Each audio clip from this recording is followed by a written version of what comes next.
So at this point, you guys are all rapping. So was your name TaySav back then, or? No, at that point, I wasn't rapping. At that point, I was only making beats. My two brothers, they was rapping, but my brother Pappy was taking it the most serious, because, you know, my brother BU, he had just got out, you know, trying to get back on his feet, you know, trying to adjust back to the world. So you feel me, that wasn't really his first priority.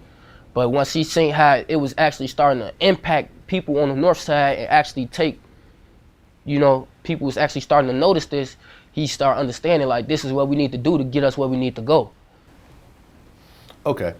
So Young Pappy was sort of the first one in your family that really started to buzz on the rap side. Yeah. Well, why the name Young Pappy? I don't know. My grandma gave him the name Pappy when he was just a little boy, you know, and that's what he just put Young in front of that and ran with it. Okay. So Young Pappy is doing his thing, and then he ends up getting killed. Right. You were how old when he got killed? I was 16, finna be 17. Okay, so roughly 2 years ago, 3 years ago. Yeah, almost 3 years.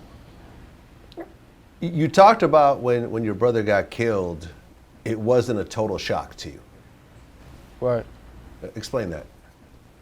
Stepping outside from him being my brother, I wasn't like, them type of things happen to them type of people, because he was actually a real street dude, you know, like actually outside every day, you know, selling drugs with guns, all that, like, you know, so it's just like, it hurt me and it's shocking because that's my brother, you know, but I know that this is his lifestyle and that's what come with his lifestyle and all of that, you know, and so, you feel me, I wasn't totally prepared for that, but, you know, I had to get myself ready, like, that's what it is, you know, and I'm sad that it's my brother, you know, but that's his lifestyle. Like, it's my lifestyle. Like, it could happen to me. It could happen to any one of us, you know, so that's why I'm saying it's shocking, because it's the streets.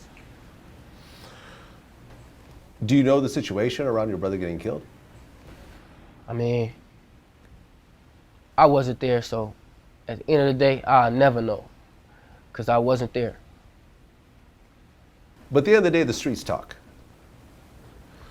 So after the situation happened, and you know, rumors started going around, you know, so, I mean, the murder, was it solved or is it unsolved? It's unsolved. It's unsolved. So whoever did it is still walking around. Allegedly. Allegedly, yeah. Allegedly. Since they don't know who it is, they may or may not be around anymore. But what did you go through? You know, because a lot of times, you know, people say they don't wish jail on anybody, but, you know, there is a certain level of closure people get when the people that take someone close to you get some level of punishment. Right. I mean, was there a certain level of just anger and frustration that you lost one of the closest people in your life and no one really knows what happened? I mean, of course I'm angry, but, you know, like I said, like you said, I don't wish jail on nobody, you feel me? Karma, that's what I believe in at the end of the day. Like, if they so happen to go to jail, you know, that don't got nothing to do with me, you feel me? Like, I wouldn't tell on them if I knew it was them, you know, like, I wouldn't send nobody to jail. So if you knew for a fact the person that killed your brother, you would not go to the police and tell them? No. No. Yeah, and you know, and I talk to a lot of artists, and they have the exact same story. You know, they say the exact same thing. You know. Right. But unfortunately, this type of mentality creates a cycle where you feel you can't go to the police in order to get some level of closure to the situation. So a lot of people feel like they need to handle it themselves. And then right. by trying to handle it themselves, not saying that you did or anything else like that, but what I'm saying is people feel like they don't want to go to the police. They don't wish jail on anybody. And a lot of people try to handle, you know, the retaliation themselves and end up going to prison for life for doing that. And you kind of create a cycle of whole communities right. just going to prison and people losing entire generations. I mean, do you ever think about that type of thing? I mean, I could see where you coming from, but that's not like me going to the police is not gonna change a whole society of people, you know. It's just gonna be like, pfft, he snitched, he not the real, get him up out of there, you know, like, that's all it's gonna be, you know. The next person gonna still feel how they feel about they lost ones, and nobody's just finna let that slide. And the police ain't even there to help people. Like, I would never go to the police in any given situation unless I wrecked my car and had to file a police report for the insurance. Like, that's it. Other than that, they don't love me, they don't care about me, they want me in jail too. Okay. So you're saying that if you went to the police to tell them the person who killed your brother, you would be labeled a snitch in your community and everyone would turn their back on you? Yeah. And then you feel like your own life would be in danger at that point as well? No, I don't feel like my life would be in danger. I just feel like my pride would be in danger. Like, me as a human being, I would be in danger with myself because I wouldn't even believe that I did this. Like, me, out of all people, like, no. You feel me? Like, I don't really care what the next man got to think about me, you know, because if I feel something is right, that's what I'm gonna do. But that's just something that's out of my book. I would never do that. Yeah, I mean, it's sad, you know, like I just don't, you know, I know, I understand both sides of the story. And I just think it's sad when things like this happen and when people, you know, die so young and people, you know, and families get broken up at such an early age and so forth. Because, you know, you look at Young Pappy now, like I looked at some of these videos, it's like 23 million views, 10 million views.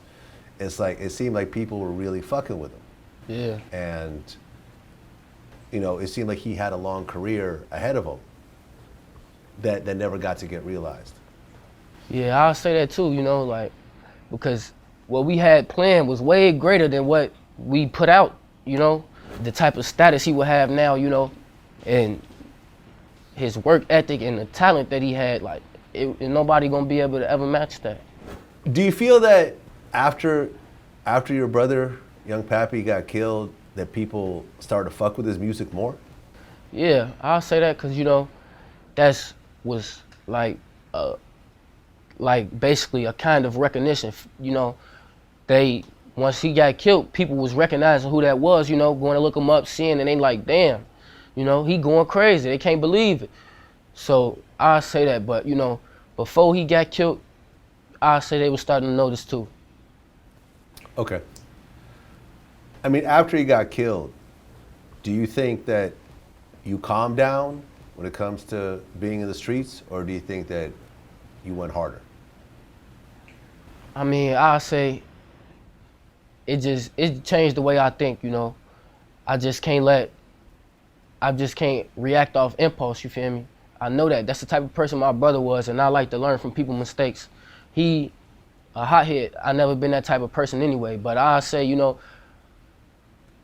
nothing really changed with me as far as, but the way I think.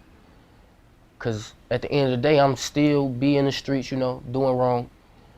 So it's never really, nothing changed, except he's not here with me. You know, he's not here with me no more. I can't call him for advice or be in traffic with him, smoking weed, chilling, making music, you know. It's just not the same no more. How did your parents deal with it?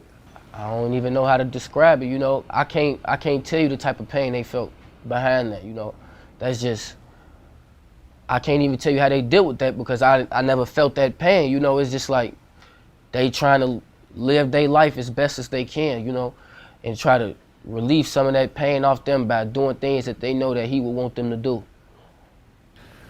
Right, because one of the hardest things for a parent to deal with is to lose a child. Right. Because it's just so unnatural in the cycle of life. You know what I'm saying? That like kids are supposed to bury their parents, not the other way around. Right.